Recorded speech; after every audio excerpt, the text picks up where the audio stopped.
أعوذ بالله من الشيطان الرجيم أعوذ بالله من الشيطان الرجيم أعوذ بالله من الشيطان الرجيم اعوذ پڑھ رہے ہیں آپ اعوذ بکلمات اللہ التامات من شر ما خلق اعوذ بکلمات اللہ التامات من شر ما خلق اعوذ بکلمات اللہ التامات من شر ما خلق اعوذ باللہ السمیع العلیم من الشیطان الرجیم اعوذ باللہ السمیع العلیم من الشیطان الرجیم اعوذ باللہ السمیع العلیم من الشیطان الرجیم.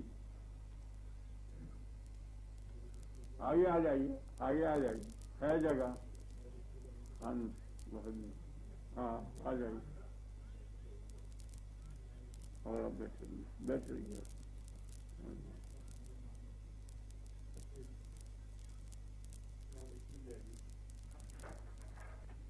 آیت یہ تھی وہ تو اوپر کی آیت ختم ہو چکی.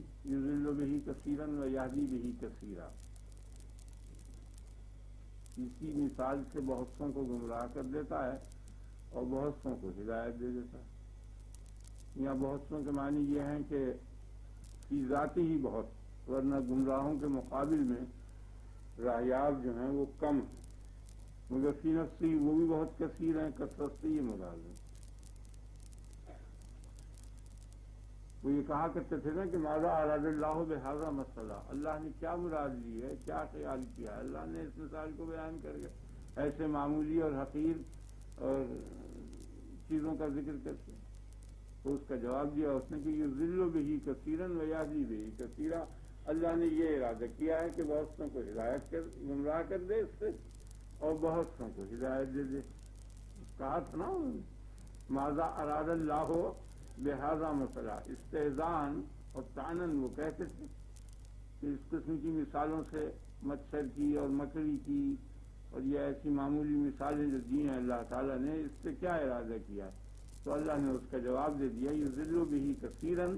یہ فعل جو ہے یضل اضلال کے معنی میں ہے، یعنی اس سے مقصد اللہ نے ارادہ یہ کیا ہے کہ اس سے کثیر کو گمراہ کر دے اور کثیر کو ہدایت دے دے.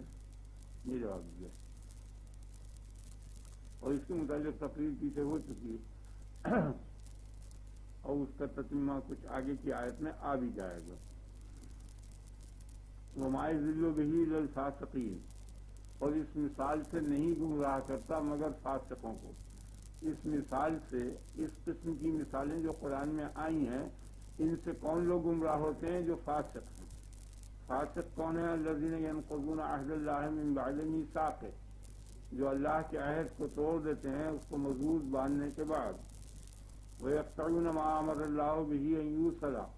اور اللہ تعالیٰ نے جس چیز کا حکم دیا ہے اس کو وہ جس چیز کے ملانے کا حکم دیا ہے اس کو وہ قطع کر دیتے ہیں اور کاٹ دیتے ہیں.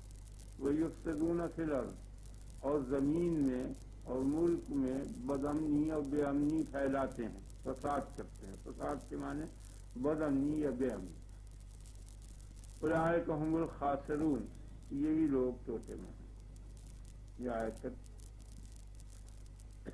ترجمہ ہو گیا بالکل صحیح. اب ایک ایک لفظ کے پہلے معنی سمجھ لیں، پھر اگر وقت ملا اور طبیعت حاضر ہوئی تو مضمون علمی شروع کر دوں گا انشاءاللہ خدا نے چاہا. یہ تو لفظی ترجمہ ہوگی. وما یضل بہ الا الفاسقین. وہ فاسقوں کو گمراہ کرتا ہے. فاسق کے معنی اللہ تعالیٰ کی اطاعت سے جو باہر ہو جائے اس کو فاسق کہتے ہیں، خواہ عقیدے میں خواہ عمل میں. اگر عقیدے میں اس کی اطاعت سے باہر ہو گیا، اس کے حکم کے مطابق عقیدے درست نہ کیے تب بھی وہ فاسق کہلاتا ہے، اور اگر عمل اس کے حکم کے مطابق نہیں کیا تو اس وقت بھی اسے فاسق کہتے ہیں. تو گویا فاسق کا لفظ کافر اور فاسق دونوں کو شامل ہے، اور عام طور پر فاسق کا لفظ جو ہے وہ کافر کے مقابلے پر آیا کرتا ہے. یعنی بد اعمال کے لیے فاسق کا لفظ آتا ہے اور بد عقیدہ کے لیے کافر کا لفظ آتا ہے. کفر کا تعلق عقیدے سے ہے اور فسق کا تعلق بد عملی سے ہے. بد اعمال کو فاسق عام طور پر شرع کی زبان میں کہا جاتا ہے اور مسلمان بھی عموماً سب اس پر متفق ہیں. بڑی جماعت. لیکن معتزلہ کی جماعت جو ہے وہ یہ کہتی ہے کہ نہیں، فاسق جو ہے وہ نہ مومن ہے اور نہ کافر ہے، بیچ کی چیز ہے. اور خوارج کے نزدیک فاسق کافر ہی ہے. آپ نے خیال کر لیا نا، وہ تین عقیدہ ہے. اہل سنت والجماعت کے نزدیک تو فاسق مومن ناقص ہے، مومن ناقص ہے، مومن ہے مگر ناقص ہے، بدعمل ہے. اور خوارج کے نزدیک فاسق کافر ہے. اور معتزلہ کے نزدیک نہ فاسق نہ کافر ہے نہ مومن ہے، بلکہ واسطہ ہے بیچ میں. اور یہیں سے ابتدا ہوئی ہے مذہب اعتزال کی. یہ جو بنیاد ہے وہ اسی مسئلے سے ہوئی ہے. امام حسن بصری سے کسی شخص نے یہ مسئلہ پوچھا تھا کہ یہ مرتکب کبیرہ مومن ہے یا کافر ہے، تو وہ سوچنے لگے. تو قبل اس کے کہ وہ جواب دیں تو ان کے شاگردوں میں ایک شخص تھا، اس کا نام تھا واصل ابن عطا. اس نے یہ کہا کہ میں کہتا ہوں کہ نہ یہ مومن ہے نہ کافر ہے. انہوں نے یہ فرمایا قد اعتزل عنا. امام حسن بصری نے یہ فرمایا واصل کے متعلق کہ یہ لفظ کہ قد اعتزل عنا، یہ ہم سے علیحدہ ہو گیا، یہ معتزل ہو گیا ہم سے. اس وقت سے وہ لقب معتزلہ کا اس شخص سے وہ بنیاد ہے. پھر وہ الگ ہو کے وہاں سے ہٹ کر کچھ ناراض ہوا ان کی بات سے، اور باہر وہ اس سوانے سے لگ کے اس نے اپنا لیکچر شروع کیا اور اپنے مذہب کی تبلیغ شروع کی. تو اس زمانے سے یہ سلسلہ چلا. تو یہ اعتزل عنا انہوں نے فرمایا تھا، اس وقت سے یہ معتزل کا لفظ جو ہے چلا ہے. تو ان کے نزدیک نہ مومن ہے نہ کافر ہے. اور ان کی بنیاد یہ ہے کہ چونکہ ایمان تصدیق، کیا بات ہے بھائی آ گیا بس تو اچھا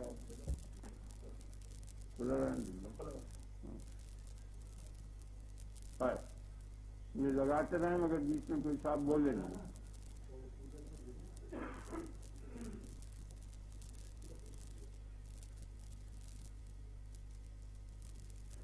معتزلہ فاسق کو نہ مومن نہ کافر کہتے ہیں. اس کی وجہ یہ ہے کہ ان کی بنیاد یہ ہے کہ ایمان چونکہ نام ہے تصدیق اور اقرار اور عمل صالح کا، ان تینوں کے مجموعے کا نام ہے. اب اس میں سے اگر عمل صالح گھٹا دیا جائے گا تو وہ ایمان نہیں رہنے کا اور نہیں کفر رہے گا.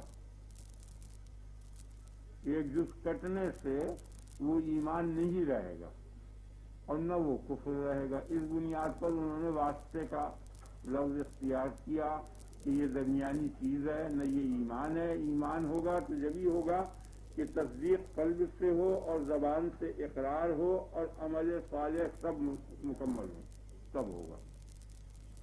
اب اس میں سے ایک ٹکڑا بھی اگر نکل گیا تو گویا کل کی نفی ہو گئی.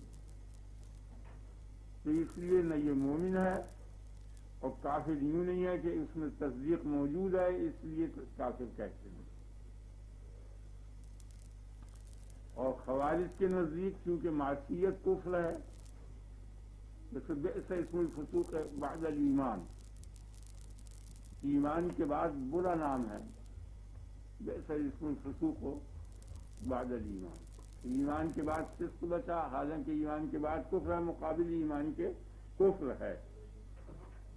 تو اکثر جگہ اللہ تعالیٰ نے فاسق کا لفظ بولا ہے. افنجعل المسلمین کالمجرمین، کیا ہم مسلمانوں کو مجرم جیسا کر دیں گے؟ تو معلوم ہوا کہ جرائم پیشہ یعنی فاسق جو ہیں وہ مسلمانوں کے مقابل ہیں اور مسلمانوں کے مقابل کافر ہیں. تو معلوم ہوا کہ کافر مجرم جو ہیں وہ کافر ہیں. اس قسم کی آیتوں سے جو قرآن میں متعدد جگہ ہے کہ جہاں مومن کے مقابل میں فاسق کا لفظ آیا ہے اور ظاہر ہے کہ مومن کے مقابل میں کافر ہونا چاہیے تھا، تو انہوں نے اس فاسق کو کافر سے تعبیر کیا. ان کا خیال یہ ہے. تو ان کے نزدیک معصیت کفر ہے. اور اہل سنت والجماعت کے نزدیک مرتکب کبیرہ اور فسق جو ہے یہ منافی ایمان نہیں ہے. وہ فاسق اور مرتکب کبیرہ مومن ہی ہے. کبیرہ گناہ کا کرنے والا، کبیرہ گناہ اس گناہ کو کہتے ہیں کہ جس کے متعلق قطعی دلیل سے اس کی حرمت ثابت ہو، اور جس کے متعلق یہاں حد جاری کی گئی ہو، اور جس کے متعلق وعید کی گئی ہو سزائے جہنم کی، اسے کبیرہ گناہ کہتے ہیں۔ کبیرہ گناہ وہ ہے کہ جس کے بعد ذکر کرنے کے بعد یہ کہا ہو کہ اس کی سزا جہنم ہوگی، یا اس کی سزا اس جہان میں یہ حد ہوگی، جیسے ہاتھ کا کاٹنا، رجم کا کرنا وغیرہ وغیرہ، قصاص، قتل کرنا، یہ سب کبیرہ گناہ کہلاتا ہے۔ تو اگر یہ کبیرہ گناہ کبھی کبھی ہوتا ہے تب بھی وہ فاسق کہلاتا ہے، اور اگر کبیرہ گناہ میں منہمک ہو جائے اور اس کو برا سمجھتا رہے تب بھی وہ فاسق ہی کہلائے گا۔ لیکن آگے ایک درجہ اور آ جاتا ہے، جب زیادہ انہماک ہو جاتا ہے تو پھر وہ اس کو اچھا سمجھنے لگتا ہے، تو اس وقت وہ کافر ہو جاتا ہے۔ آپ سمجھ گئے نا؟ یعنی کبیرہ گناہ کبھی ہو گیا تو اب بھی فاسق، اور کبیرہ گناہ برابر کرتا رہا، جیسے دائماً نماز ترک کرتا رہا یا دائماً روزہ ترک کرتا رہا وغیرہ وغیرہ، چوری وغیرہ، یہ اس قسم کے افعال کرتا رہا برابر، لیکن سمجھتا یہی رہا کہ یہ میں گناہ کر رہا ہوں، تو اس وقت بھی وہ مومن ہی ہے۔ لیکن جب وہ یہ سمجھنے لگے گا کہ میں ٹھیک کر رہا ہوں، حق کر رہا ہوں، صحیح کر رہا ہوں، تو اس وقت وہ کافر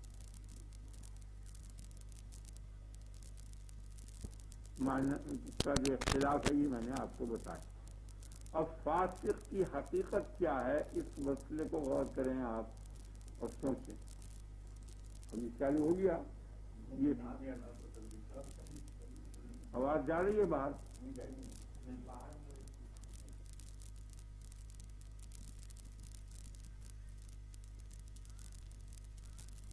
کیا چل گیا؟ لا تکونوا کالذین نسوا اللہ فانساہم انفسہم، اللہ تعالیٰ نے ان کو ان کے نفسوں سے بھلا دیا، یعنی وہ اپنے آپ کو بھول گئے۔ تو جو اللہ کو بھول گیا، اللہ نے اس کے پلٹے میں اور بدلے میں اس کو یہ سزا دی کہ اس کو اپنے آپ سے بھلا دیا، وہ اپنے آپ سے ناواقف ہو گیا۔ تو نسیان جو ہے، آپ سمجھ گئے نا؟ اللہ تعالیٰ کا نسیان اور بھولنا جو ہے وہ سبب بن گیا اپنے آپ کے بھولنے کی۔ فانساہم انفسہم اولئک ھم الفاسقون، یہی فاسق ہیں۔ تو وہ فسق کی علت جو بتائی وہ صرف نسیان باری تعالیٰ بتائی کہ جو اپنے رب کو بھول گیا، بس یہ اللہ کو بھول جانا جو ہے یہی فسق ہے۔ اگر اس کی ذات و صفات کو بھول گیا تو اس فسق کا نام کفر ہے، اگر اس کے احکام کو بھول گیا تو اس بھولنے کا نام فسق ہے۔ یہ میں نے تقسیم کر دیا آپ کے سامنے کہ اگر ذات و صفات کو بھول گیا تب تو وہ گیا وہ فسق، یہ فسق جو ہے کفر کے معنی میں ہے، اور اگر وہ احکام کو بھول گیا اور اس کے احکام کے مطابق عمل نہیں کیا تو اس کے معنی میں یہ وہ فسق ہے کہ جو ہمارے یہاں بولا جا رہا ہے علاوہ کفر کے۔ سمجھ آ گیا نا؟ ذہن بیٹھ گیا نا؟ تو اصل علت نسیان نکلا، اور اس کی سزا یہ بتائی کہ وہ اپنے آپ کو بھول گیا، اور وہ بالکل قاعدہ عقل کے مطابق ہے۔ یعنی نسیان رب جو ہے وہ نسیان نفس ہے، رب کا بھولنا نفس کا ہی بھولنا ہے۔ آگے نا آپ کے خیال؟ اب اس بات کو سمجھیں آپ ذرا، اس میں باریکی سی ہے کہ یہ کیوں کر ہوا۔ اب اس کو اگر الٹیں آپ، بالکل نسیان رب نسیان نفس ہے، اور نسیان کی نقیض اور ضد جو ہے وہ عرفان ہے۔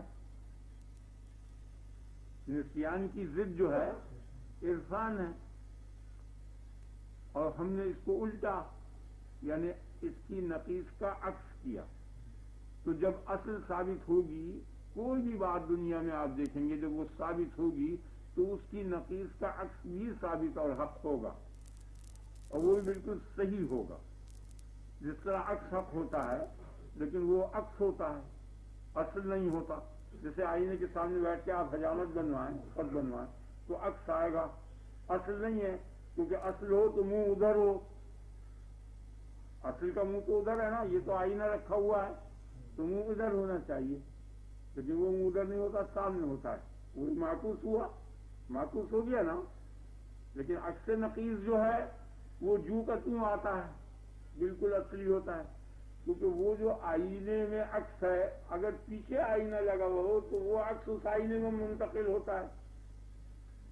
خیال پہنچ رہا ہے آپ کا؟ نہیں، وہ عکس اس آئینے میں جاتا ہے اور پھر اسی آئینے میں اس عکس کے پیچھے اس کا عکس آتا ہے. تو آپ دیکھیں گے 2-3 آدمی ایک دم حجامت بنواتے ہیں ایک ہی شکل کے، ایک کا منہ آگے اور ایک کا پیچھے ہوتا ہے. خیال پہنچ گیا نا آپ کا؟ یہ نہیں پہنچا آئینہ. یعنی جس نے اس طریقے پر حجامت نہیں بنوائی کہ اس کے آگے بھی آئینہ ہو اور پیچھے بھی آئینہ ہو، اس کی سمجھ میں تو آنے کا نہیں.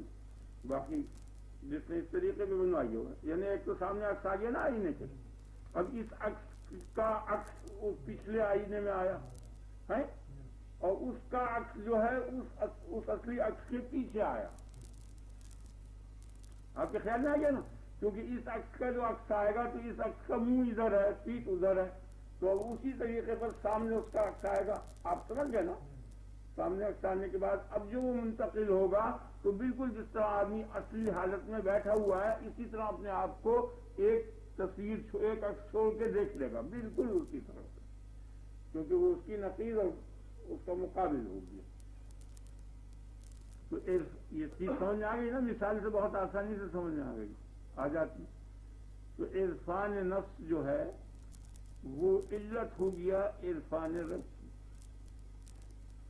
کیونکہ جب نسیان رب علت ہے نسیان نفس کی تو عرفان رب علت ہو گیا عرفان. تو لا تکونوا کالذین نسوا اللہ، مت ہو ان جیسے کہ جو بھول گئے اللہ کو، اور اس کا نتیجہ یہ ہوا کہ اللہ نے ان کو اپنے آپ سے بھلا دیا. تو اس سے لازمی طریقے پر اس آیت کا مضمون یہ نکل آیا کہ جس نے نفس کو پہچان لیا اس نے اپنے رب کو پہچان لیا، اور رب کے پہچاننے کے بعد پھر کسی کی مجال نہیں ہے کہ جو اس کی اطاعت سے خارج ہو جائے اعتقاد میں یا احکام میں. تو اصل علت جو ہے نافرمانی کی، خواہ وہ نافرمانی کفر کی ہو یا نافرمانی وہ جرائم کی ہو، کسی قسم کی بھی نافرمانی ہو، اس کی اصل علت جو نکلی وہ نسیان رب نکلا. سمجھ آ گیا نا اچھی طرح؟ یہ نہیں آپ کے ذہن میں بیٹھ گیا نہیں یہ علت؟ اب اس مضمون کو میں آگے سمجھاؤں گا آپ کو کہ یہ کیوں علت بن جاتا ہے نافرمانی کی. باقی یہ قرآن کی آیت سے یہ مضمون نہیں کرتا. اور دوسری آیت اور بھی آپ کو سنا دوں، وَمَن يَرْغَبُ عَن مِلَّةِ إِبْرَاهِيمَ، یہ 2 آیتیں ہیں قرآن میں، دونوں یاد رکھنے کی چیز ہے، یاد رکھیں. مَن يَرْغَبُ عَن مِلَّةِ إِبْرَاهِيمَ، رغبت کے بعد جب ان آتا ہے تو اس کے معنی نفرت کے ہوتے ہیں. رغبت کے بعد جب ان آتا ہے تو اس کے معنی نفرت کے ہوتے ہیں. جیسے نکاح میں پڑھا جاتی ہے حدیث، النکاح من سنتی فمن رغب عن سنتی، نکاح میری سنت ہے اور جس نے میری سنت سے نفرت کی، حالانکہ لفظ تو رغبت کا ہے لیکن ان کی وجہ سے، اور اس کے معنی یہ ہے ان کے بعد، یعنی جس کی رغبت دور ہو گئی میری سنت سے، وہ یہ معنی ہوئی. اور وہ دور ہونا ہی جو ہے وہ نفرت ہے. آپ کے خیال میں آ گیا نا اچھی طرح سے؟ تو جس نے من یرغب عن ملت ابراہیم، ملت ابراہیم وہ توحید ہے، تو جس نے توحید سے نفرت کی، من یرغب عن ملت ابراہیم، کون ہے وہ جو ملت ابراہیم سے نفرت کرے؟ الا من صفیہ نفسہ، مگر جو جاہل ہے اپنے نفس سے. تو معلوم ہو گیا اس سے، ان دونوں آیتوں سے معلوم ہو گیا کہ نسیان رب جو ہے وہ علت ہے نسیان نفس کی. تو ہم نے اس مضمون کو الٹا اور عکس نقیض لیا اس کا، تو عرفان رب جو ہے وہ علت ہو گیا عرفان نفس، علت ہو گیا عرفان رب. تو یہ مقولہ یا یہ حدیث من عرف نفسہ فقد عرف ربہ اس آیت سے ثابت ہو گئی. وہ حدیث تھی، یہ قرآن کا یہ مضمون ہے جو اشارے سے نکل آیا کہ جس نے اپنے نفس کو پہچان لیا اس نے اپنے رب کو پہچان لیا اور اپنے رب سے واقف ہو گیا. اور جس نے اپنے رب کو پہچان لیا اور اپنے رب کو جان لیا وہ اپنے رب سے قطعی ڈرا. انما یخشی اللہ من عبادہ العلماء، اللہ کے بندوں میں سے اس کے عالم بندے جو ہیں وہی اس سے ڈرتے ہیں۔ اس آیت سے یہ مضمون نکل آیا کہ جس نے اپنے رب کو پہچان لیا وہ اپنے رب سے ڈرا۔ اب یہ دو باتیں ہو گئیں، جس نے اپنے نفس کو پہچانا وہ اس نے اپنے رب کو پہچانا، اور جس نے اپنے رب کو پہچانا وہ اپنے رب سے ڈرا۔ اب یہ دونوں بالکل مرتب ہیں اور نظم طبی پر واقع ہوئے ہیں دونوں باتیں۔ سمجھ آ رہا ہے نا آپ کی یا نہیں؟ اب اس میں سے قاعدہ یہ ہے کہ مشترک اجزاء کو حذف کر دیتے ہیں تو نتائج نکل آیا کرتے ہیں۔ جیسے الجبرے میں مشترک مقداروں کو جب گھٹا دیتے ہیں تو باقی جو مقداریں ہوتی ہیں وہی نتیجے ہوتے ہیں، وہی جوابات ہوا کرتے ہیں۔ تو جس نے اپنے نفس کو پہچانا اس نے اپنے رب کو پہچانا، اور جس نے اپنے رب کو پہچانا وہ اپنے رب سے ڈرا۔ تو یہ جس نے اپنے رب کو پہچانا یہ مشترک آیا، سمجھ آ گیا نا؟ اسی کو حد اوسط کہتے ہیں ہمارے ہاں، اور انگریزی والے سے مڈل ٹرم کہتے ہیں۔ تو جس نے اپنے نفس کو پہچانا وہ اپنے رب سے ڈرا، یہ نتیجہ نکل آیا، سمجھ میں آ گیا نا؟ اور جو اپنے رب سے ڈرا اس کا رب اس سے راضی ہو گیا۔ اب اس کے ساتھ ہم نے یہ بات ملائی، اور اس کا ثبوت کہ جو اپنے رب سے ڈرا تو ڈرنے والا اور خائف جو ہے اس کا رب اس سے راضی ہو گیا۔ اس کی دلیل کیا ہے؟ رضی اللہ عنہم ورضوا عنہ، اللہ ان سے راضی ہوا اور وہ اللہ سے راضی ہوئے۔ یہاں تو طرفین سے رضا ہے، اور یہ کن لوگوں کے لیے ہے؟ ذالک، یعنی یہ رضا الہی کن لوگوں کے لیے ہے؟ ذالک لمن خشی ربہ، جو اپنے رب سے ڈرتے ہیں۔ تو معلوم ہوا کہ رضا فرح ہے خشیت کی اور خوف کی اور ڈر کی۔ جو اپنے رب کی ہیبت سے ڈرتے ہیں ان کے لیے رضا الہی ہے۔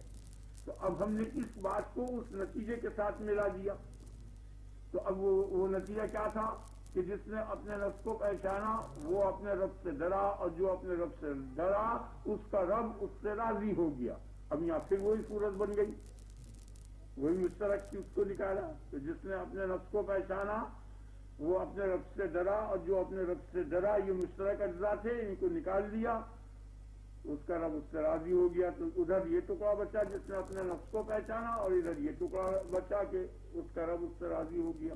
تو نتیجہ یہ نکلا کہ جس نے اپنے نفس کو پہچان لیا اس کا رب اس سے راضی ہو گیا۔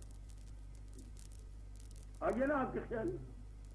تو یہ بالکل مرتب ہے مقدمات۔ اب اس کے ساتھ ہم نے ایک اور مقدمہ اور ایک اور بات ملائی تاکہ یہ نسیان کی حقیقت پوری معلوم ہو جائے آپ کو۔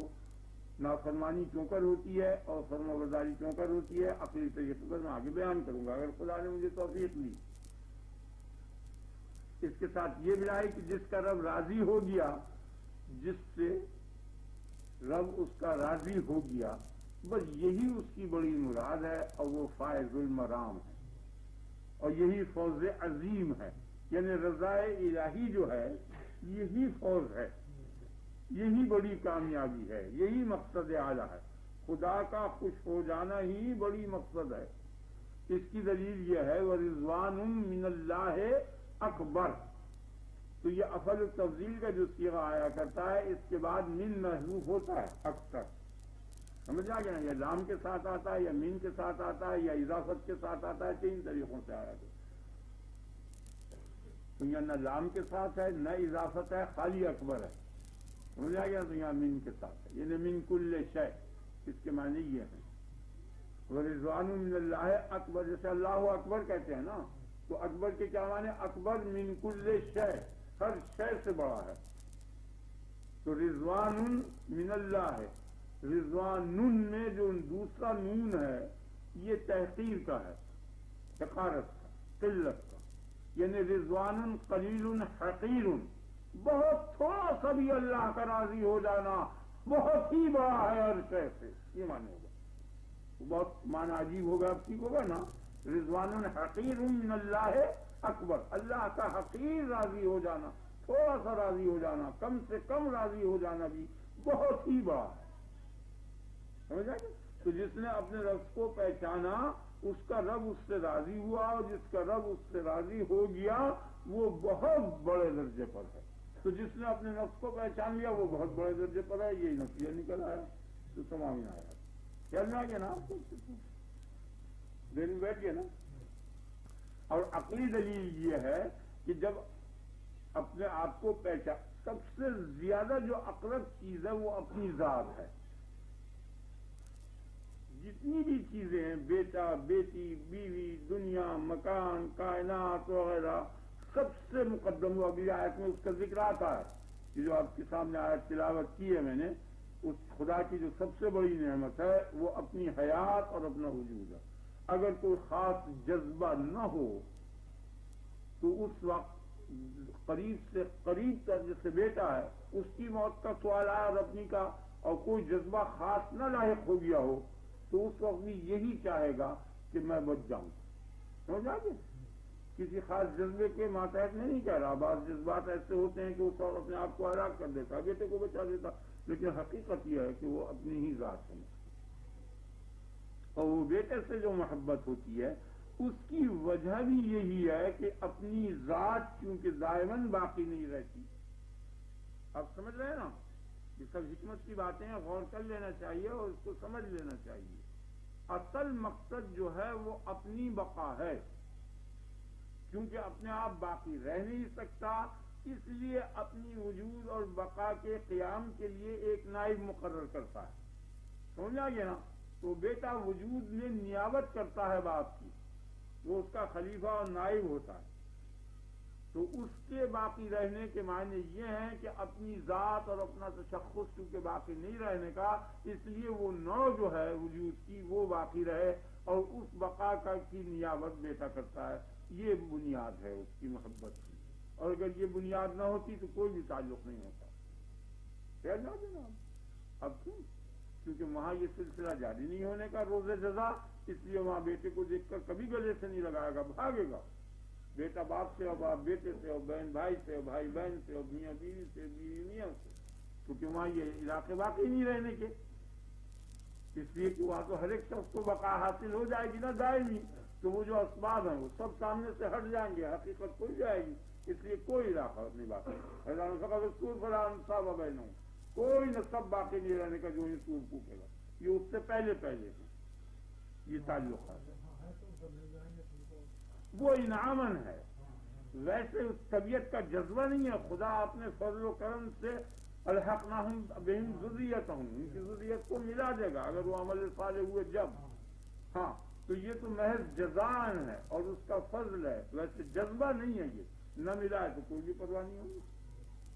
اکثر بیٹے جنت میں ہوں گے اور باپ جہنم میں ہوں گے، اکثر باپ جنت میں ہوں گے اور بیٹے جہنم میں ہوں گے، اور کوئی ذرہ برابر ان کے دل میں خیال نہیں ہونے کا۔ خیال میں آ گیا نا؟ اور اس کا ثبوت شہادت میں یہ ہے کہ جب بیٹا نہیں ہوتا تو اس کا خیال تک بھی نہیں آتا۔ آپ سمجھ گئے نا؟ جیسے انسان کو 20 سال کا ہو، اب 50 برس کا آدمی ہے، اس کے تو 2 4 10 5 بیٹے ہوتے ہیں، 20 سال کی عمر میں بہرحال بیٹا تو اسی کا ہی ہوگا نا، لیکن چونکہ وہ موجود نہیں ہے آگے آپ کے خیال میں، تو اس کے متعلق کوئی واہمہ بھی نہیں آتا کہ اس وقت میرا بیٹا کہاں ہے اور کہاں سے آئے گا اور کیوں کہ پیدا ہوگا اور پھر کیا صورت ہوگی، اس کا کوئی مخیلہ نہیں ہوتا۔ اسی طرح جب وہ سامنے مر جاتا ہے تو اس کے کچھ عرصے کے بعد وہ اس کو ایسے ہی بھول جاتا ہے جیسے کہ پہلے بھولا ہوا ہوتا ہے، کچھ بھی خیال نہیں۔ ذہن بیٹھ گیا نا آپ کو؟ اور وہ جو جزا فضا ہوتی ہے اس کی جدائی کی، وہ در حقیقت بیٹے کی وجہ سے نہیں ہوتی، بلکہ اس کے دل کا علاقہ جو اس کے ساتھ معلق ہو چکا ہے وہ علاقہ فوری ٹوٹا ہے، اس لیے وہ ختم نہیں ہوا۔ جو وہ علاقہ آہستہ آہستہ ختم ہوتا چلا جاتا ہے اس کو بھول جاتا، اس کی موت کے سبب سے یہ نہیں روتا اور پریشان ہوتا، کیونکہ وہ جب تک یہ جیے گا اسی وقت تک وہ مرا ہوا رہے گا۔ نہیں سمجھے آپ؟ جب تک یہ جیتا رہے گا اسی وقت تک تو وہ مرا ہوا رہے گا نا۔ تو اگر اس کی موت سبب ہوتی تو موت کی امتداد اور زمانہ جتنی دور تک کھینچے گا اتنی ہی دور تک وہ جگہ فضا کھینچنی چاہیے، لیکن اتنی دور تک نہیں کھینچتی، تو معلوم یہ ہو گیا کہ وہ موت کی وجہ سے نہیں روتا، بلکہ اس کی زندگی کے ساتھ جو اس کا علاقہ متعلق تھا وہ علاقہ چونکہ قطع ہوا ہے اس کی بنیاد پر ہے، وہ قطع ہونے کے بعد آہستہ آہستہ ختم ہوتا چلا جاتا ہے، جو وہ ختم ہو گیا وہ اصل میں اسی کا علاقہ ہے۔ وہ اپنے آپ سے ہی محبت رکھتا ہے، وہ ضمنی چیز ہے۔ اصل چیز جو ہے وہ اپنی ذات سے محبت ہے۔ آپ کے خیال میں آ گیا نا؟ اب ہم کو یہ بات سمجھانی ہے کہ اب جب اپنے آپ کو پہچان لے گا تو اصل محبت کے قابل جو چیز ہے وہ صرف اپنی ذات ہے اور کوئی شے نہیں۔ جتنے بھی محبوب ہیں چونکہ اپنی ذات کو وہ پسندیدہ ہیں، اس بنیاد پر ان کو وہ پسند کرتا ہے۔ اگر اپنی ذات کو حرج نہ آئے اور ان سے لذت نہ محسوس ہو، مسرت محسوس نہ ہو، تو کبھی ان کی طرف توجہ نہ کرے۔ اصل میں وہ اپنی ذات کی ہی سے محبت رکھتا ہے اور کوئی شے نہیں۔ تو اب جب اپنی ذات کو پہچان لے گا، اب پہچاننے کے دو طریقے ہیں۔ ایک طریقہ تو ہے اکتساب کا، سوچنے کا، غور و خوض کرنے سے پہچانے، اور ایک طریقہ حالی ہے۔ آپ سمجھ گئے؟ ایک طریقہ تو سوچنے کا ہے کہ غور و خوض کر کے ایک بات کو سمجھے، اور ایک طریقہ حالی ہے۔ تو یہاں غور و خوض کر کے تو اپنے آپ کو سمجھ نہیں سکتا، اس لیے کہ اپنا آپ حاضر ہے ہر وقت، یہاں سوچنے کی ضرورت نہیں ہے۔ سوچا اس شے کو کرتا ہے کہ جو غیر حاضر ہو، اور یہ خود اپنے سامنے موجود ہے۔ انسان کی ذات انسان کے سامنے خود موجود ہے، اس لیے غور و خوض کی تو ضرورت نہیں ہے۔ غور تو جب کرے جب وہ تصور میں آئے، اور تصور کے بعد وہ تصورات جو ہیں ان تصورات کی تقدیم اور تاخیر اور آگے اور پیچھے کرنے کا نام غور ہے۔ تو اپنی ذات ایسی شے ہے کہ وہ تصور میں نہیں آ سکتی، اسی طرح خدا کی ذات تصور میں نہیں آ سکتی۔ اسی وجہ سے خدا کی ذات میں غور و فکر نہیں ہو سکتا، اسی لیے وہ غور و فکر سے سمجھا نہیں جا سکتا۔ سمجھ میں آ گیا نا آپ کی؟ یہ نہیں دن بیٹھ گیا نا، تو غور و فکر سے تو اپنے آپ کو پہچان نہیں سکتا، حالت سے پہچانے گا صرف۔ جس طرح سے بھوک لگ رہی ہے تو اب یہ حواس خمسہ جو ہیں ان سے کبھی بھی نہیں پہچانتا۔ وجدانی طور پر جانتا بھوک کو، پیاس کو، رنج کو، الم کو، یہ ہوتے ہیں دکھ، رنج و الم، ان کو جانتا ہے نہیں جانتا آدمی، لیکن کسی حص سے نہیں معلوم کرتا، نہ آنکھ سے دیکھتا ہے، نہ کان سے سنتا ہے، نہ ناک سے سنتا ہے، نہ وہ چھوتا ہے، مس ہوتا ہے، کچھ بھی نہیں ہوتا، لیکن اس کے باوجود جانتا ہے۔ تو وہ کیا ہے؟ وہ علم حالی ہے۔ وہ اسی علم حالی کے طریقے پر یہ اپنی ذات کو پہچانے گا، اور کوئی ذریعہ پہچاننے کا نہیں ہے۔ پھر سمجھا دوں، یعنی اللہ یہی حال خدا کا ہے کہ خدا کی ذات جو ہے وہ تصور میں نہیں آ سکتی، اس لیے تصور میں آنے کے بعد غور کر سکتا ہے۔ تو غور سے کبھی نہیں معلوم ہونے کا خدا کے متعلق اگر غور کرے گا تو کبھی نہیں معلوم ہوگا۔ اور یہ جو دلائل قرآن و حدیث کی عقل کے ہیں خدا کے متعلق، یہ خدا کی صانعیت کے ہیں، نہیں سمجھا؟ صانع عالم ہے وہ۔ مصنوعات جو دلالت کرتے ہیں وہ صانع کی حیثیت سے دلالت کرتے ہیں، اس کی ذات و صفات پر نہیں دلالت کرتے۔ جس طرح کہ یہ مکان جو ہے، اس کے مکان کی ترتیب یہ دلالت کر رہی ہے معمار کے اور انجینئر کے وجود پر، اس کی صانعیت پر، لیکن اس کے رنگ و روپ اور اس کی شکل اور اس کے نسب اور اس کی ذات کے متعلق اس میں کہیں دلالت نہیں ہے۔ سمجھ آ گیا نا؟ اس کی انجینئری، اس کی احکام فعل، اس کا علم، اس کے کمالات جو اس مکان سے متعلق ہیں، ان کمالات کی طرف ضرور یہ دلالت کر رہی ہے، لیکن اس کی ذات سے کوئی تعلق نہیں ہے۔ اس لیے اس جہان میں کوئی شے ایسی نہیں ہے جو خدا کی ذات پر دلالت کرے۔ جب کوئی چیز ایسی نہیں ہے دلالت کرنے کی تو استدلال جو ہے عقلی اس پہ ہو نہیں سکتا، اس لیے عقل سے اللہ کی ذات اور صفات کا علم نہیں ہو سکتا۔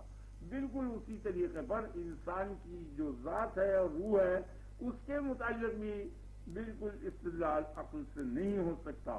وہ مشاہدہ ہے اس کا، وہ فوری طور پر معلوم ہے، حاضر ہے، اس لیے اس میں کوئی غور کرنے کی ضرورت ہی نہیں ہے۔ وہ بلا غور معلوم ہوگا اور وجدانی طریقے پہ معلوم ہوگا، حسی طریقے پر نہیں معلوم ہونے کا۔ اب اس کا وجدانی طریقہ کیا ہے؟ اس کا وجدانی طریقہ یہ ہے کہ جتنی چیزیں کہ یہ حجاب بن رہی ہیں ان سب حجابات کو اٹھا دیا جائے، تب جا کے وہ منکشف ہوگی۔ اپنی ذات جب معلوم ہوگی کہ جب یہ غیر ذات کو اپنا سمجھ رکھا ہے،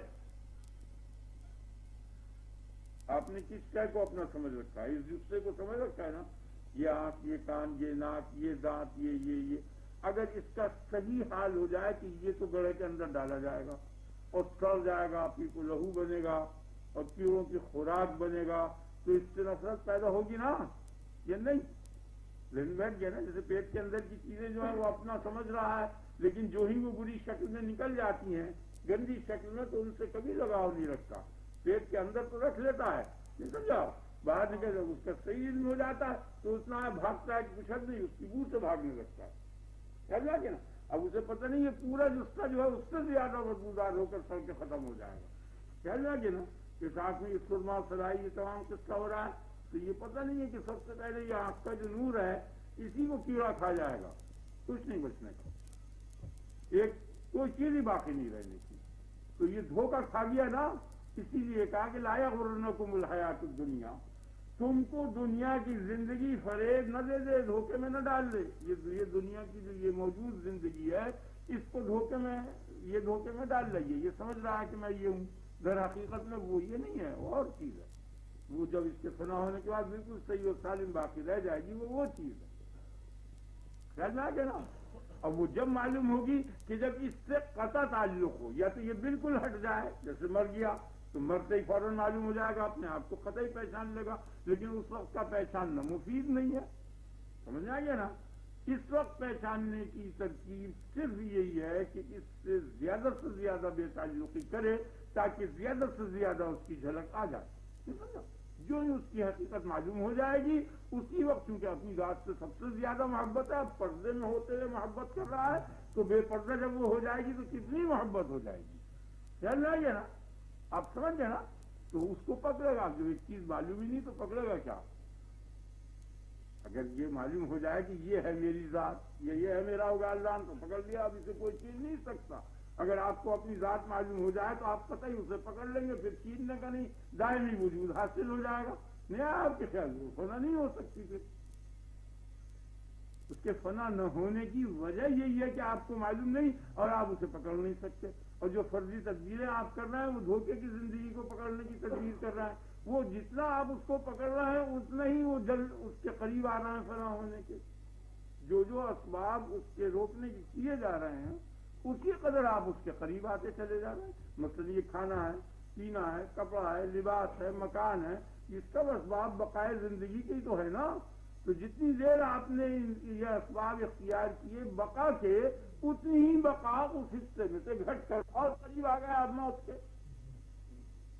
ایک دن آپ نے آسائش کی تو ایک دن کو آپ اس میں سے تطبیق کر دیں تو ایک دن کم رہ گیا. یہ تدبیر ہے اس کی جو میں سمجھاؤں اور آپ کو میں نے بتا دی. آپ اکٹھے عمل نہ کریں، چھوٹے عمل لے لیں اور کوئی سا ایک عمل لیں. اگر ایک عمل شریعت کے مطابق آپ کا ہو گیا تو یہ اللہ کی عادت جاری ہوئی ہے کہ اگر انسان ایک قدم اٹھاتا ہے تو دوسرے قدم کی قوت وہ اس میں پیدا کرتا ہے، اور جو ایک قدم نہیں اٹھا سکتا. والذین جاہدوا فینا، جو لوگ ہمارے راستے میں خوب کوشش کرتے ہیں، لنہدینہم سبلنا، سبل جمع سبیل کی ہے، سبیل کے معنی رستے اور طریقے کے ہے، اور جب جمع مضاف ہوا کرتی ہے تو وہ عام ہو جاتی ہے. جیسے ہم یہ کہیں کہ ہمارے بیٹے حافظ ہیں تو اس کے معنی یہ ہیں کہ سب بیٹے حافظ ہیں. ہمارے مکان رکے ہوئے ہیں، خالی نہیں ہے، تو اس کے معنی یہ ہے کہ جتنے مکان ہمارے ہیں وہ سب کے سب معمور ہیں اور آباد ہیں. سمجھ لیں آگے نا. ہمارے گھوڑے قیمتی ہیں، اس کے معنی یہ ہے کہ ہر گھوڑا قیمتی. تو سبلنا جمع سبیل کی اور یہ مضاف ہوا نا کی طرف، یعنی ہمارے رستے، یعنی ہمارے تمام رستے، جمیع سبلنا، یہ معنی ہوگا. لنہدینہم جمیع سبلنا، ہم اپنے تمام راستے دکھا دیتے ہیں، کسی ایک راستے کی قید نہیں ہے. اتنے کثیر راستے 40 راستے سے ہمارے پاس آ جائے، سب کھلے گئے. جو لوگ ہمارے راستے میں کوشش کرتے ہیں اس مجاہدے کا ثمرہ یہ ملتا ہے کہ اللہ کی طرف سے لا انتہا راستے ہیں، ہر راستے سے تم اس تک پہنچ جاؤ. ایک چھوالے کے ٹکڑے پر آپ اس تک پہنچ جاؤ گے. یہ حاجب ہو جائے گا اور جہنم کے عذاب سے روک دے گا جائے گا. اور قبول ہونے کے یہ معنی ہے کہ خالص اس کے لیے ہو، بھائی یہی معنی قبول ہونا. خلوص کے یہ معنی ہے کہ یہ قبول ہو گیا، اور جب تک خلوص نہیں ہے وہ قبول نہیں ہونے کا، نامقبول. اور قبول اور نامقبول کی شناخت کیا ہے؟ قبول اور نامقبول کی شناخت یہ ہے کہ جب تک آپ کی نظر میں وہ نیکی نیکی ہے اور آپ یہ سمجھ رہے ہیں میں 2 رکعت پڑھ رہا ہوں، یا 2 روپے دے رہا ہوں، یا 2 پیسے دے رہا ہوں، یا میں نے یہ نیکی کی، بس یہ آپ کی نظر میں ہے نا، بس یہ ابھی تک وہاں نہیں پہنچی.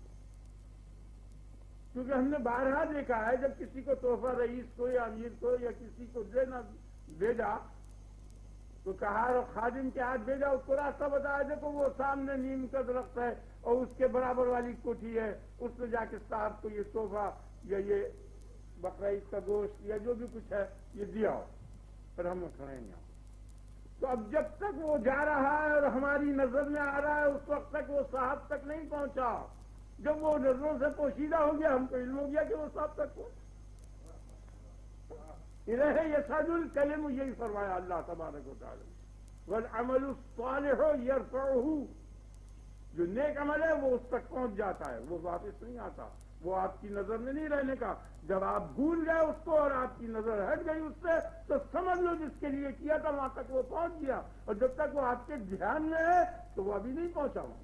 تو اس لیے وہاں سے دھیان ہٹاؤ، نیکی کرو، بھولو. آپ کی سمجھ میں آ گیا نا؟ مجھ سے اس قسم کے واسطے مضامین نہ کہوایا، میں اس قابل نہیں.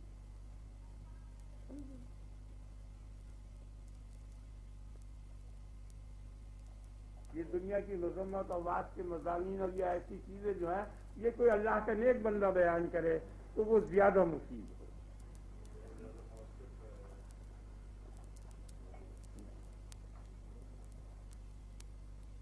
میں تو کسی قابل نہیں نا، میں ایسے مضمون کیا بیان کروں؟ آپ دیکھیے کیا وجہ ہے.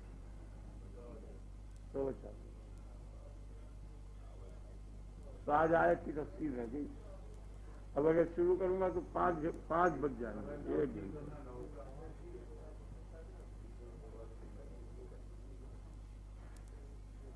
ٹھیک ہے، بس 1 گھنٹہ لگے گا آیت کی تفصیل.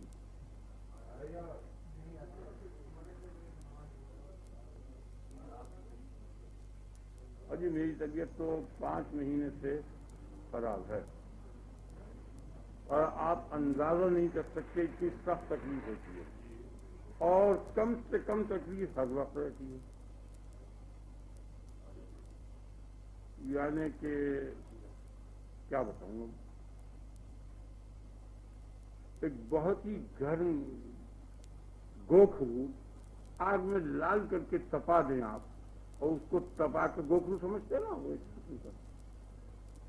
جیسے نال میں لگایا کرتے ہیں، جوتے میں، منڈوں میں، شو میں یا گھوڑے کے پاؤں میں ہوتا ہے نا وہ تکونا چبھنے والا، اس کو آپ تپا دیں اور تپا کے اس کو نرم گوشت کے اندر جما دیں لال کر کے، اور اس کی تصور کر لیں آپ جلن کا، تو 2 جلنیں ہوں گی، ایک گرمائی کی اور ایک چبھنے کی. اس قسم کی تکلیف ہوتی ہے، اور کم سے کم درجے کی اس قسم کی تکلیف ہوتی ہے کہ کوئی آدمی آپ میں سے زردہ خور ہے، تمباکو کھانے والا، پان کا کھانے والا، تو پان زردہ کھانے والے زیادہ تیز چونے کا پان کھاتے ہیں.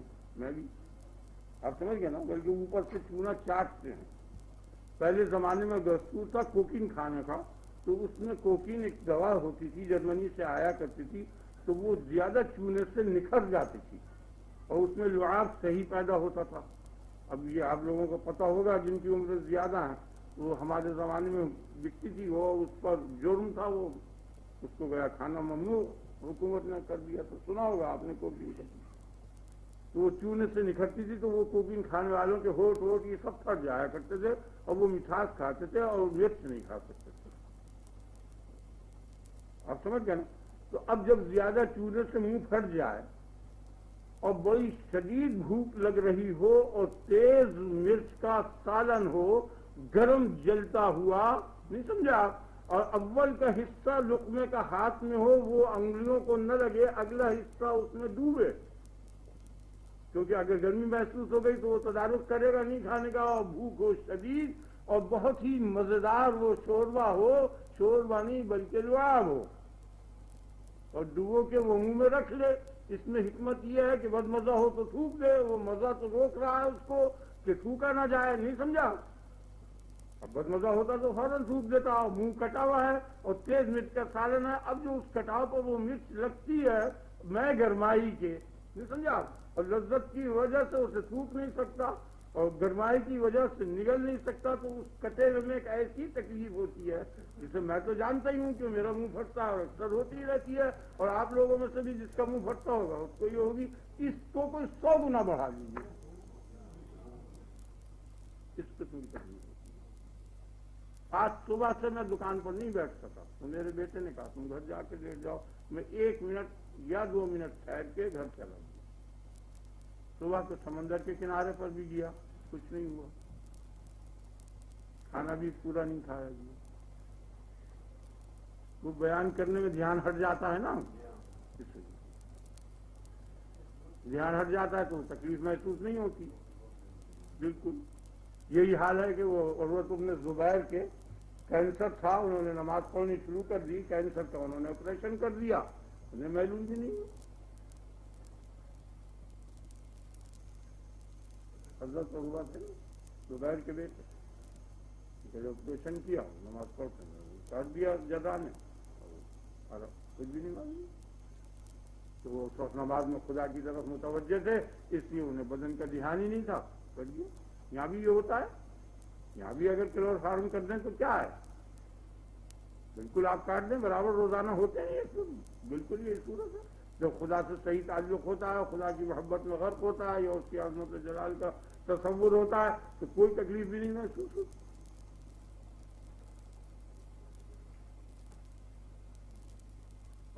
اصل چیز تو دل کا لگاؤ ہے، اگر دل نہیں لگا تو وہ بے شک حساب ہے، کم سے کم درجے میں دل لگ جائے تاکہ اسی دل لگی کے مطابق ظہور ہوگا تجلی کا، جتنا یہاں آپ کو خدا سے تعلق ہے اتنی ہی تجلی ہوگی، یہ یاد رکھیے، یہ معیار ہے۔ بعضے کو 1 ہی دفعہ ہوگی، بعضے کو 2 دفعہ، بعضے کو 100 دفعہ، بعضے کو ہمیشہ، اور جو سب سے قیمتی چیز ہے اس کو زیادت سے تعبیر کیا، للذین احسنوا الحسنی وزیادہ، جو نیکوکار لوگ ہیں، نیک عمل کرنے والے ہیں، ان کے لیے الحسنی ہے جنت، وہ زیادہ اور کچھ اور، یہ مبہم لفظ ہے، یعنی وہ خدا کا دیدار۔ تو کیا چیز ہے خدا کا دیدار؟ وجوہ یومئذ ناظرۃ، یہ ناظرۃ جو ہے یہ ذوات سے ہے، نظرت سے، الی ربہا ناظرہ، یہ دوسرا ناظرہ ذوات سے ہے۔ کچھ ایسے لوگ ہوں گے اور ایسے چہرے ہوں گے کہ اپنے رب کو دیکھ کے تر و تازہ ہو جائیں گے، تو سب مت کی جنت کوئی چیز ہی نہیں ہے اس سے۔ تو میرے بیان کا مقصد صرف اتنا ہے کہ اگر کوئی صاحب اللہ تعالیٰ ان کو توفیق دے اور خدا سے تعلق پیدا کر لے تو بس یہی مقصد ہے انبیاء علیہ السلام کی بعثت کا، کہ وہ خدا سے، خالق سے مخلوق کو ملا دیں، اسی لیے آئے ہیں وہ، اور یہی ان لوگوں کا مقصد ہے کہ جو ان کے کہنے پر چل رہے ہیں اور ان کے قائم مقام ہیں، اور ذریعہ اس کا وہی ہے کہ نبی سے صحیح تعلق ہو، جو خدا کا محب ہے وہ غلام رسول ہے۔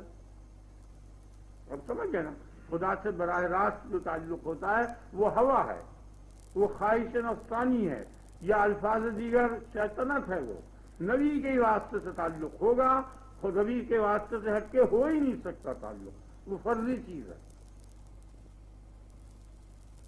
کیونکہ نبی کے واسطے کو ہٹانے سے مقصد یہ ہے کہ امر و نہی اور تکلیف شرعی ہٹ جائے، یہ مقصد نہیں، تکلیف شرعی باقی رہے، رسول کا حکم باقی رہے، اس کے مطابق عمل رہے۔ جب خدا سے تعلق ہوگا، براہ راست خدا سے ہو ہی نہیں سکتا۔ اس مسئلے کو آئندہ کسی مجلس میں آپ مجھ سے پوچھ لینا، میں عقلی اور شرعی دلائل سے سمجھا دوں گا۔ اب میں آیت شروع کرتا ہوں اور سب لوگ مل کے آؤز پڑھ لیں۔ اعوذ باللہ من الشیطان الرجیم، اعوذ باللہ من الشیطان الرجیم، اعوذ باللہ من الشیطان الرجیم، اعوذ بکلمات اللہ التامات من شر ما خلق، اعوذ بکلمات اللہ التامات من شر ما خلق، اعوذ بکلمات اللہ التامات من شر ما خلق، اعوذ باللہ السمیع العلیم من الشیطان الرجیم، اعوذ باللہ السمیع العلیم من الشیطان الرجیم، اعوذ باللہ۔ وَإِذْ قَالَ رَبُّكَ لِلْمَلَائِكَةِ إِنِّي جَاعِلٌ فِي الْأَرْضِ خَلِيفَةً قالوا أتجعل فيها من يفسد فيها ويسفك الدماء ونحن نسبح بحمدك ونقدس لك قال إني أعلم ما لا تعلمون۔ اور جب تیرے رب نے فرشتوں سے کہا کہ میں زمین میں ایک خلیفہ مقرر کرنے والا ہوں، ایک خلیفہ کرنے والا ہوں، ایک خلیفہ پیدا کرنے والا ہوں، سب معنی ہو جاہل کے معنی مقرر کرنے والا پیدا کرنے والا۔ قالوا اتجعل فیہا من یفسد فیہا، فرشتے یہ بولے اتجعل فیہا تعجب کے ساتھ، کیا تو زمین میں ایسے شخص کو خلیفہ کرنا چاہتا ہے کہ جو خوریزی کرے اور بدامنی پھیلائے۔ من یفسد فیہا، فساد کے معنی بدامنی پھیلانا، امن قائم نہ رکھنا اور خوریزی کرنا، ویسفک الدماء اور خون بہائے خوریزی کا۔ وَنَحْنُ نُسَبِّحُ بِحَمْدِكَ وَنُقَدِّسُ لَكَ، اور ہم کیا تیری تسبیح اور تقدیس کے لیے کچھ کم ہیں؟ خلافت کے مضامین اور خلافت کے مقاصد پورے کرنے کے لیے ہم کیا کچھ کم ہیں؟ کیونکہ مقصد خلافت تو تیری تعظیم اور تسبیح اور تقدیس ہی ہے، ہم کیا کچھ کم ہیں؟ یہ میں نے بامحاورہ ترجمہ کر دیا۔ لفظی ترجمہ یہ ہے کہ ہم برابر تیری تسبیح کرتے ہیں اور تیری حمد کرتے ہیں، ہم مجھ کو ہونا چاہیے تھا خلیفہ مسلم۔ قال انی اعلم ما لا تعلمون، بولا تم کیا جانو میں جانتا ہوں۔ اب یہ اردو کا بامحاورہ ترجمہ، انی اعلم ما لا تعلمون، میں جانتا ہوں وہ چیزیں جو تم نہیں جانتے، یہ لفظی ترجمہ ہوا، لیکن موقع یہاں یہ ہے کہ تم کیا جانو میں جانتا ہوں۔ کون مستحق خلافت ہے؟ یہ لفظ کے ترجمے، آیت کا صحیح ترجمہ بامحاورہ اردو کا یہ ہو گیا دلی کی زبان۔ اب یہاں باریک باریک بحثیں ہیں، اب باریک باریک باتیں ہیں، غور کریں آپ سنیے۔ 1 گھنٹے میں یہ کم سے کم مضمون ختم ہوگا۔ آواز پہنچ رہی ہے؟ آپ لوگوں کو باہر آ رہی ہے؟ وَإِذْ قَالَ رَبُّكَ لِلْمَلَائِكَةِ إِنِّي جَاعِلٌ فِي الْأَرْضِ خَلِيفَةً، جو خلیفہ کی کیا معنی؟ پیچھے آنے والا، جو شخص کسی کے تتبع میں پیچھے آئے اس کو خلیفہ کہتے ہیں۔ نائب، ملائک جمع ملک کی ہے، ملک میں سے حمزہ کو حذف کر دیا تو ملک رہا، اور ملک کی جمع ملائک ہے۔ ویسے لفظ کی اصل ملک ہے، ایک حمزہ جو ہے کثیر الاستعمال لفظ ہونے کی وجہ سے اکثر جہاں استعمال زیادہ ہوتا ہے حذف کر دیا کرتے ہیں، یہ زبان کا قاعدہ ہے۔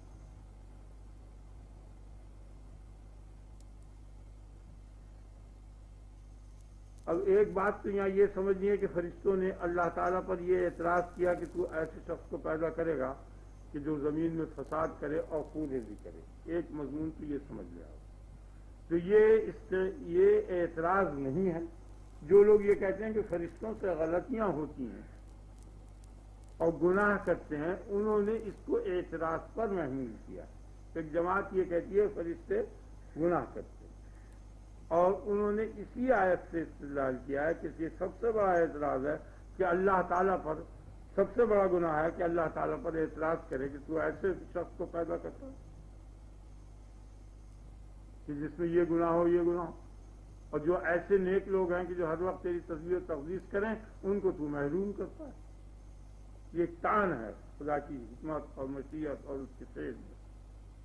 تو اس سے انہوں نے استدلال کیا ہے کہ فرشتے جو ہیں وہ گناہ کرتے ہیں،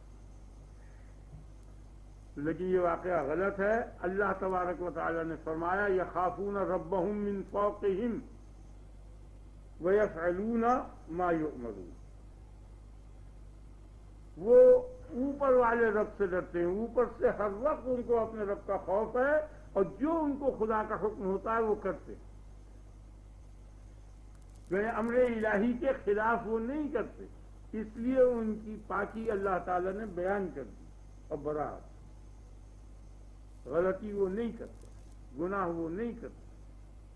لا يسبقونہ بالقول وہم بامرہ یعملون، اس کے سامنے دم نہیں مارتے اور اس کے اشارے پر چلتے ہیں، یعنی اس کے حکم پر عمل کرتے ہیں. لفظی ترجمہ یہ ہے، لیکن اور اس میں زبان کے اندر جان پڑ گئی، اس کے اشارے پر چلتے ہیں، بالکل نافرمانی نہیں کرتے. یفعلون ما یؤمرون، جو حکم ہوا ہے برابر وہی کرتے رہتے ہیں. تو ظاہر ہے جس چیز کا حکم ہوگا اس کا خلاف ممنوع ہوگا، وہ کر نہیں سکتے. آپ سمجھے بات اس کو؟ یعنی انہوں نے یہ اللہ تبارک و تعالیٰ نے یہ حکم دیا کہ نماز پڑھو، تو ترک نماز جو ہے وہ قطعی نہیں کرنے کے، جبھی تو امر ہوگا، عمل ہوگا اس امر پر. تو امر کے مطابق عمل کرنا یہ دلیل ہے اس بات کی کہ جو چیزیں ممنوع ہیں وہ نہیں کرتے. اگر وہ کرتے ہوتے تو امر کے مطابق وہ عمل نہ کرتے، بلکہ یہ محض استعجاب کے لیے ہے کہ اس میں حکمت سمجھ میں نہیں آئی کہ اس میں کیا حکمت ہے. آپ کی سمجھ آئی؟ اور جو چیزیں کے مناسب ہیں خلافت کے، جو چیزیں کے خلافت کے مناسب ہیں، اور وہ سمجھ رہے تھے کہ تسبیح و تقدیس اور عبادت ہے، اس بنیاد پر ہم کو خلیفہ ہونا چاہیے اور یہ خلیفہ نہ ہو. تو اس کے اندر کیا حکمت تھی؟ اس حکمت کے معلوم کرنے کے واسطے یہ فعل انہوں نے کیا تعجباً. دوسری بات یہاں یہ سمجھنے کی ہے کہ ان کو پتہ نہیں تھا، یہ غیب کی بات ہے کہ یہ خوریزی کرے گا اور بدامنی پھیلائے گا، کیونکہ ان کے سامنے تو یہ باتیں نہیں ہوئی. اس وقت تک کوئی آدمی نہیں تھا، صرف آدم علیہ السلام کا ابھی ذکر ہی ہو رہا. اب یہ تو آگے چل کے ان کی اولاد میں خوریزی اور بدامنی پھیلانے کا سلسلہ ہوگا، یہ غیب تھا. اس کا علم جو ہے انہیں کیسے ہوا؟ تو یا تو ان کو اس وجہ سے علم ہوا کہ ان کے سامنے لوح رہتی تھی، لوح میں یہ تمام حالات تھے، اور یا اس وجہ سے علم ہوا کہ ان کو اس چیز کا علم تھا کہ معصوم جماعت جو ہے وہ صرف ہم ہی ہیں، اب جو بھی خلق پیدا ہوگی وہ غیر معصوم ہوگی، تو اس لیے ان کی طرف منسوخ کر دیا. آپ کی سمجھ میں آ گیا یا نہیں آیا؟ یعنی فرشتوں کے متعلق یہ فرشتوں کو یہ معلوم تھا کہ ہم ہی معصوم جماعت ہیں، اب جو اللہ تعالیٰ مخلوق پیدا کرے گا وہ غیر معصوم ہوگی.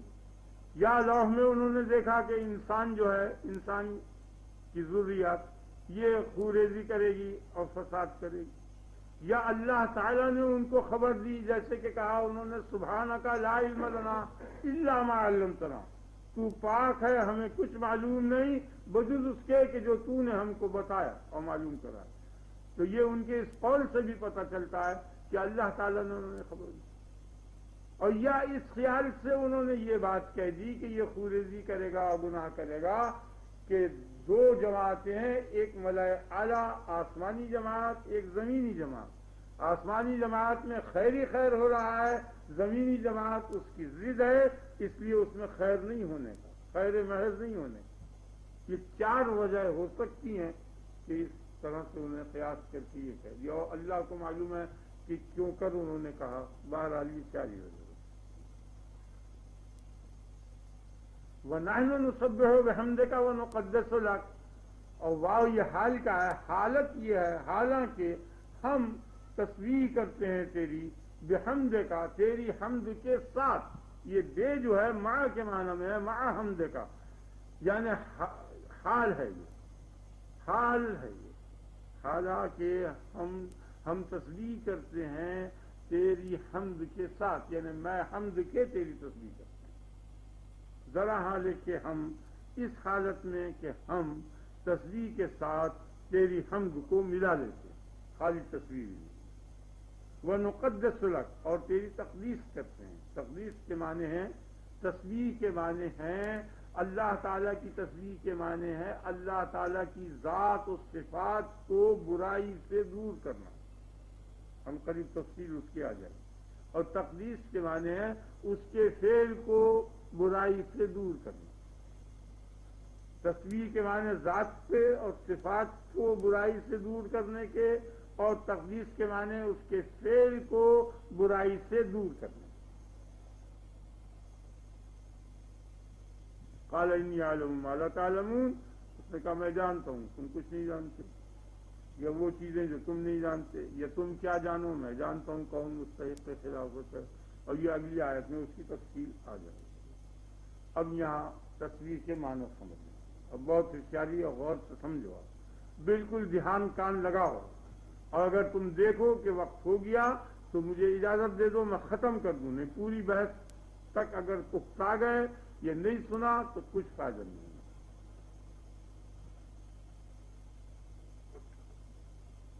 تسبیح کے کیا معنی؟ تسبیح کے معنی تبعید، دور کرنا. اللہ پاک ہے، اس کی کیا معنی؟ اللہ کو دور کرنا. کس چیز سے؟ برائی سے. کون سی ناپاکی ہے جس سے دور کرنا؟ یہ اب ہم بحث شروع کرتے ہیں. آپ کی سمجھ آ گیا نا؟ وہ عیب، وہ سو، وہ برائی کیا ہے جس سے اللہ کو دور کرنا؟ اللہ کی ذات و صفات کو یا اللہ کے فعل کو. تو یہاں 5 چیزیں ہیں. اللہ کی ذات جو ہے وہ عیب سے دور ہے، برائی سے دور ہے. وہ برائی عنقریب میں آپ کے سامنے لائیں گے. اللہ کی صفات برائی سے دور ہیں. آگے آپ کے خیال میں اللہ کے افعال برائی سے دور ہیں، اللہ کے احکام برائی سے دور ہیں، اللہ کے اسماء برائی سے دور ہیں. یہ 5 تسبیحیں ہیں. بس یاد. تسبیح کی 5 قسمیں. خدا کی ذات عیب سے پاک ہے، خدا کی صفت عیب سے پاک ہے، خدا کا فعل عیب سے پاک ہے، خدا کا حکم اور امر عیب سے پاک ہے، خدا کا اسم عیب سے پاک ہے. یہ 5 پاکیاں. اللہ تعالیٰ 5 پاکیاں. پاکی کے معنی آپ کو بتایا دور کرنا. جیسے یہ کپڑا پاک ہے یعنی نجاست سے دور ہے. نجاست کو کپڑے سے دور کر دینا یا کپڑے کو نجاست سے دور کر دینا، یہی معنی کپڑے کے پاک ہونے. سمجھ گئے نا آپ؟ اور فعل کی پاکی میں تسبیح کا لفظ بھی آتا ہے اور تقدیس کا لفظ بھی آتا ہے.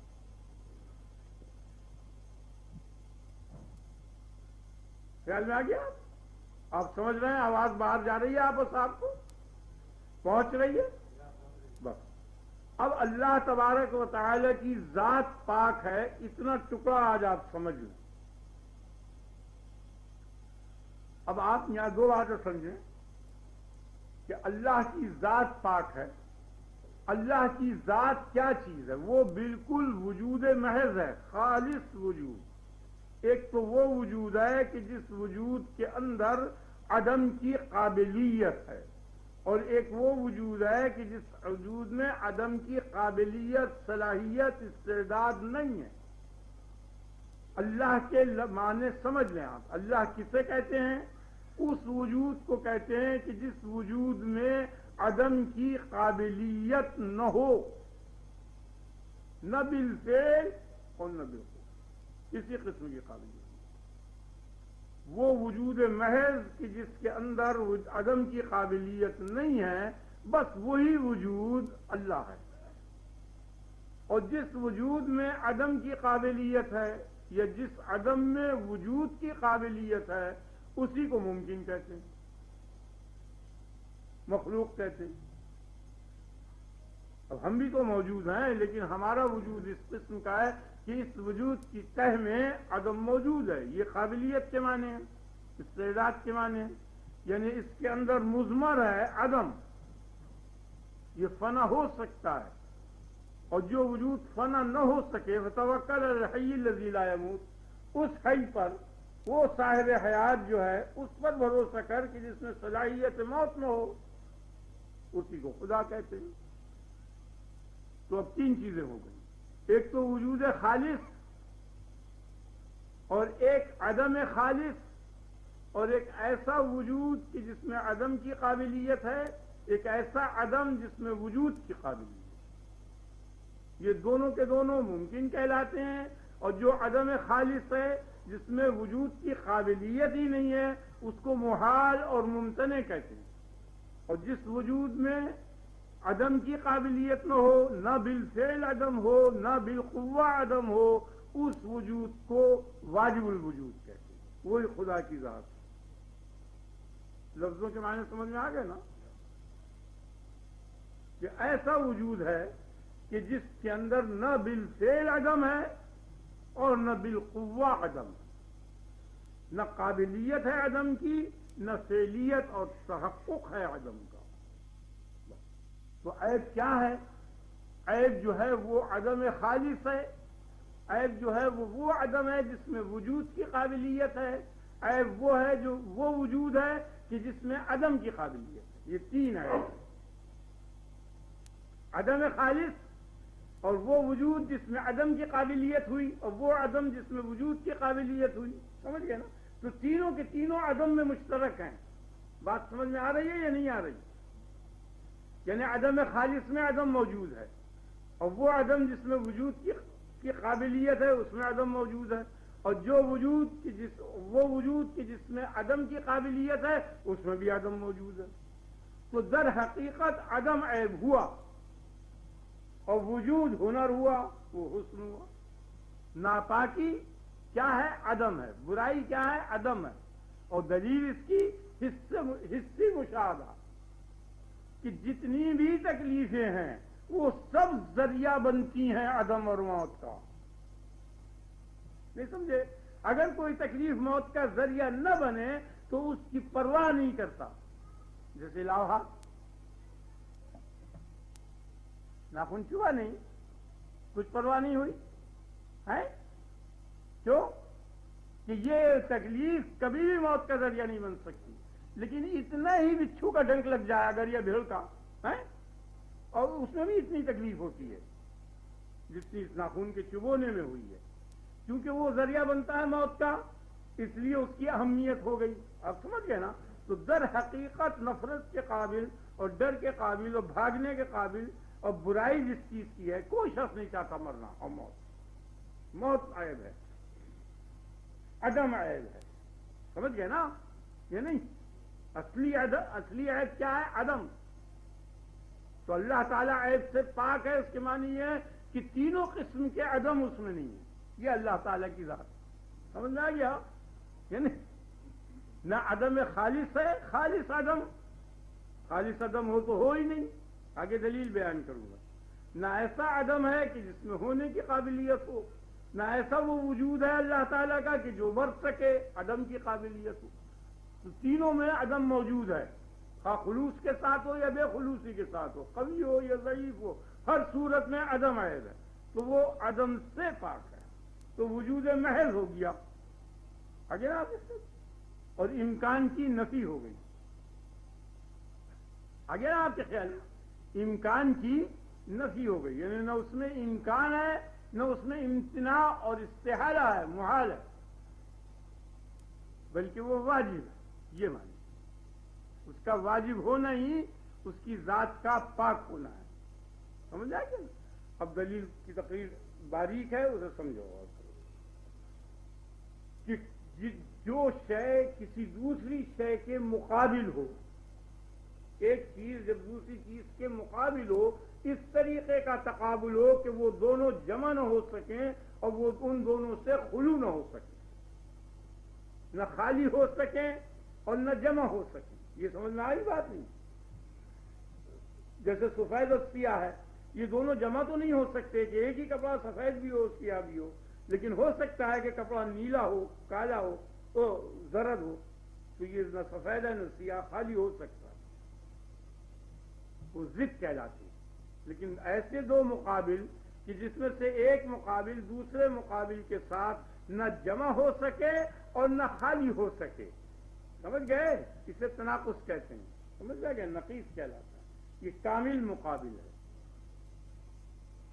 اچھی طرح سمجھے نہیں اس بات کو؟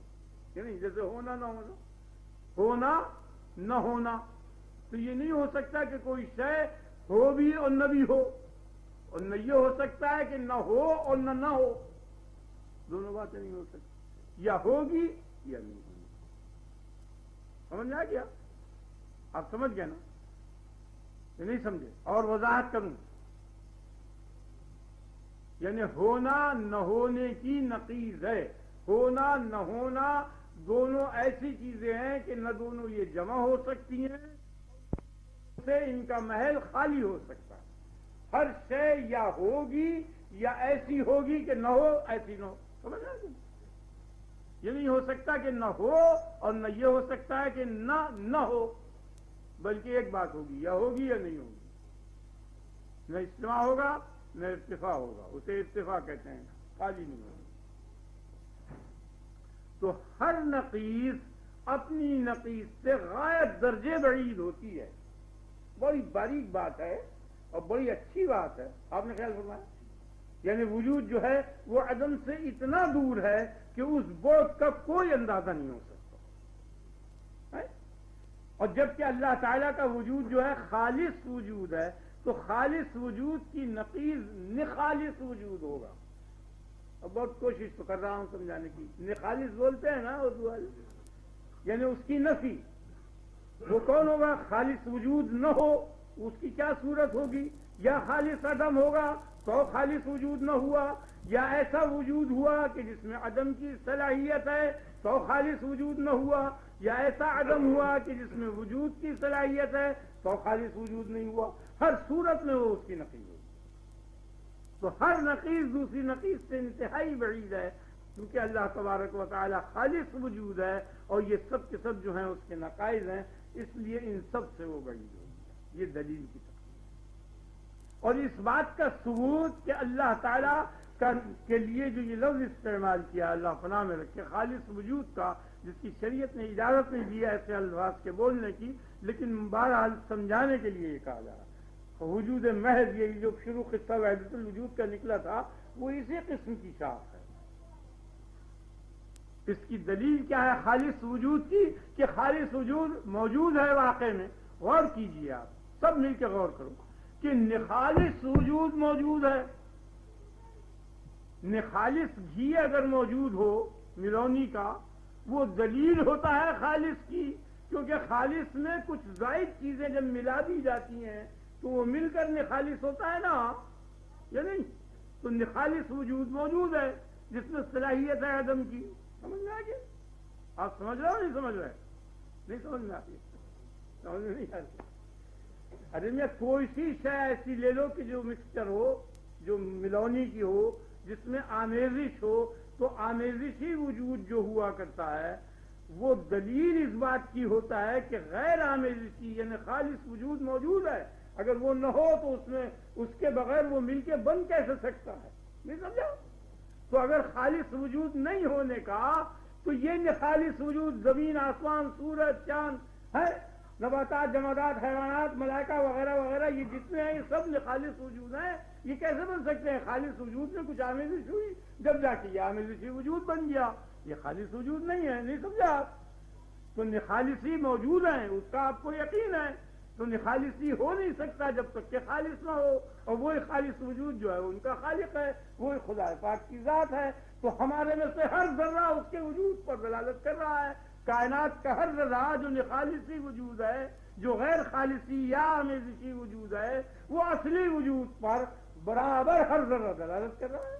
بڑی عجیب دلیل ہے، آپ سمجھ گئے یا نہیں؟ اسی لیے فرمایا کل من علیہا فان، ہر شخص جو زمین پر ہے، ہر چیز جو ہے زمین پر وہ فانی ہے، سمجھ گئے نا؟ مٹنے والی ہے۔ کیا مطلب؟ یعنی جتنے نخالصی وجود ہیں جب ان میں سے آمیزش ختم ہو جائے گی، وہ يبقى وجه ربك ذو الجلال والاکرام، تیرے رب کی ذات جو خالص وجود ہے وہ نکل آئے گی الگ سے۔ جب خالص کو اور زائد چیز کو نکال ڈالو گے، وہ فنا ہو جائے گی، تو اصلی وجود جو کا تو نکل آئے گا۔ ويبقى وجه ربك ذو الجلال، اب کی سمجھ آیا یا نہیں آیا؟ کل من علیہا فان ويبقى وجه ربك ذو الجلال، جو جلیل ہے امتناع سے، خالص عدم سے، والاکرام، اور جس کے کرم سے یہ آمیزشی وجود پیدا ہو رہا ہے، وہ اصلی وجود اس وقت نکل آئے گا جب کہ آمیزشی وجود ختم فنا ہو جائے گا۔ اس کے فنا ہوتے ہی، نکھرتے ہی اصلی وجود خالص نکل آئے۔ اب کی سمجھ آئی؟ بس میرے خیال سے اب یہیں ختم کر دینا چاہیے اپنے رب کی بڑائی پر، اور انشاءاللہ اگلے اتوار کو پوری صفات کی بحث ہوگی اور تصویر کے متعلق۔ اب اللہ تعالیٰ کی آپ بڑائی بیان کریں زیادہ سے زیادہ. بسم اللہ الرحمن الرحیم. اللہ اکبر کبیرہ والحمد للہ کثیرہ وسبحان اللہ بکرۃ واصیلا. اللہ اکبر لا الہ الا اللہ اللہ اکبر وللہ الحمد. سبحان اللہ وبحمدہ سبحان اللہ العظیم سبوح قدوس سبحان الملک القدوس سبحان الملک الحی الذی لا یموت سبحان اللہ رب العرش عما یصفون. اللہم صلی علی نبینا و مرشدنا و مولانا محمد وآلہ واصحابہ اجمعین. اللہم بارک علی محمد وعلی آل محمد کما بارکت علی ابراہیم وعلی آل ابراہیم انک حمید مجید. اللہم انا نسألک الیقین اللہم انا نسألک الیقین اللہم انا نسألک الیقین. فرمایا رسول اللہ صلی اللہ علیہ وسلم نے سب سے افضل دعا ہے یہی مانگا کرو اللہم انا نسألک الیقین. اس کے علاوہ دوسری دعا ہے اللہم انا نسألک العفو والعافیہ فی الدنیا والآخرہ. اس دعا کی بابت فرمایا کہ یہ سب سے بہتر دعا ہے سوائے سوال یقین کے. تو دونوں دعائیں آپ مانگو اللہم انا نسألک العفو والعافیہ فی الدنیا والآخرہ. ربنا اغفر لنا ولإخواننا الذين سبقونا بالإيمان ولا تجعل في قلوبنا غلا للذين آمنوا ربنا إنك رؤوف رحيم. سبحان ربك رب العزة عما يصفون وسلام على المرسلين والحمد لله رب العالمين.